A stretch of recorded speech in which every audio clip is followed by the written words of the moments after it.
The city was alive that morning, but not with warmth. The rain fell in sharp, silver streaks, drumming on sidewalks, blurring neon signs, and driving people to walk faster with their collars pulled high. In a corner where the lights of coffee shops spilled onto the wet pavement, a woman sat curled against a building wall. Her coat was thin, her shoes worn through, her hands trembling as she held out an old paper cup. Her lips barely moved, but her voice carried in the spaces between footsteps. "Can you spare a coin?" Most ignored her. Some quickened their pace. A few dropped their eyes to their phones as if she didn't exist at all. But those 5 words, fragile and almost drowned out by the traffic, would ripple far beyond that rain-soaked street. They would reach the heart of a man who thought he had conquered the world, only to discover he had never truly lived. Sparkles, before we go further, if you believe in kindness, second chances, and the power of compassion to change lives, please like this video, share it with others, and subscribe to our channel, Kindness Tales. Together, we can spread stories that remind us what really matters. Sparkles. Her name was Emily. Not long ago, she had lived a life filled with warmth, morning pancakes with her daughter, laughter echoing in a little suburban house, evenings waiting for her husband to come home. But fate, in its cruelest way, took it all. A car accident one winter night claimed her husband's life, leaving her alone with her daughter, Lily. Lily survived, but with injuries that demanded costly surgeries and months in the hospital. Insurance barely scratched the surface, bills piled high, and before long, Emily lost her house, her job, and her sense of safety. Pride had vanished the day she realized her child's next meal depended on whether strangers cared enough to drop change into her cup. Across town, high above the streets in a glass-walled skyscraper, sat Richard Hale. His name was stamped on buildings, his signature on billion-dollar contracts, his face featured in business magazines. To the world, he was the American dream incarnate, wealthy, powerful, untouchable. But behind the polished exterior, Richard was a man numbed by success. Years of endless deals and ruthless ambition had hardened him. He lived in penthouses but felt no home, attended galas but felt no joy. Life, for Richard, was a scoreboard of profits. That morning, as his black SUV stopped at a red light, Richard's gaze drifted outside.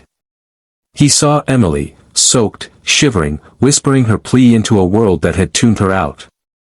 "Can you spare a coin?" The words brushed against something in him he didn't recognize anymore. At first, he frowned. He told himself she was just another homeless woman in a city full of them. Yet something about the despair in her eyes clung to him long after the car pulled away. He tried to shake it off. But through meetings, phone calls, and even at dinner, her face haunted him. Against all logic, he returned to that same street corner the next day. And there she was, her daughter curled beside her, asleep under a thin blanket. For the first time in years, Richard stepped out of his cocoon of wealth and bent down on the wet pavement. Without a word, he slipped $100 bill into her cup and walked away before she could even thank him. He thought it would end there. A simple act of generosity to quiet his conscience. But it didn't. The following morning, he found himself there again. And the morning after that. Slowly, a pattern began. Sometimes he gave her food, sometimes money, and soon, he started asking questions. He learned about Lily, her surgeries, her courage. He learned about the husband Emily had lost and the nights she spent awake, praying she could keep her child alive one more day. Something stirred in Richard, something he hadn't felt in decades. Humanity. Soon, he was visiting the hospital, covering Lily's medical bills without Emily even asking. He sat at the little girl's bedside, listening to her talk about her favorite cartoons, reading to her when she couldn't sleep. Emily watched in disbelief as this man, this tycoon who surely had no reason to care, became a steady presence in their lives. At first, she wondered if it was pity. But as the weeks stretched into months, she realized it was something far deeper. For Richard, Emily and Lily had cracked open a door he thought was sealed forever. In their fragile world of hospital corridors and borrowed hope, he found something he could never buy: purpose. He discovered that kindness filled the emptiness that money never could. Of course, the shift did not go unnoticed. Richard's board of directors whispered that he was distracted, his rivals accused him of going soft. His calendar, once packed with high-stakes meetings, now had empty slots labeled "hospital visit." He stood at a crossroads: continue down the road of ruthless empire building, or embrace the unfamiliar path of compassion and risk everything he had built. This time, the choice was clear. Richard began funneling his wealth into more than business. He launched a foundation to support families like Emily's, those crushed by medical bills or sudden tragedy. He visited shelters, spoke with veterans, listened to single parents fighting battles invisible to the world. And for the first time, the city that once respected him for his power began to admire him for his humanity. Emily and Lily, however, remained the center of it all.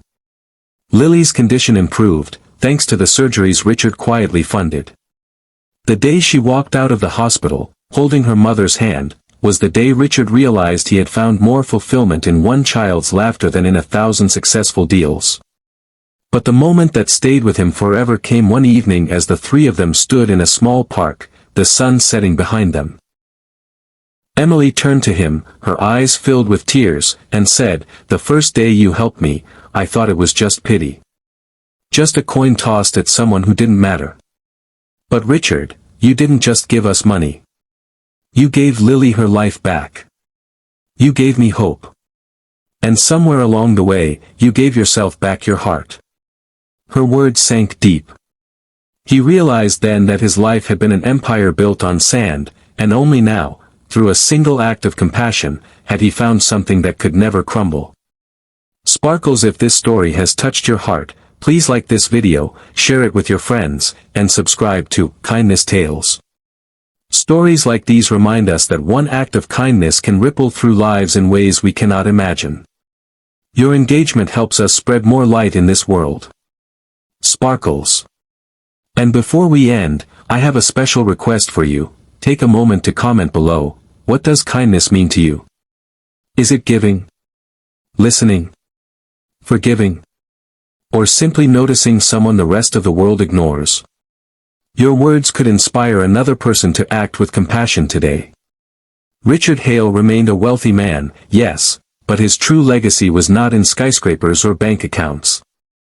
It was in the life of a little girl who laughed again, the smile of a mother who no longer had to beg, and the ripple effect of compassion he set into motion. It all began with a voice in the rain, whispering, "Can you spare a coin?" And that plea, once ignored by so many, changed a heart forever, and with it, countless lives.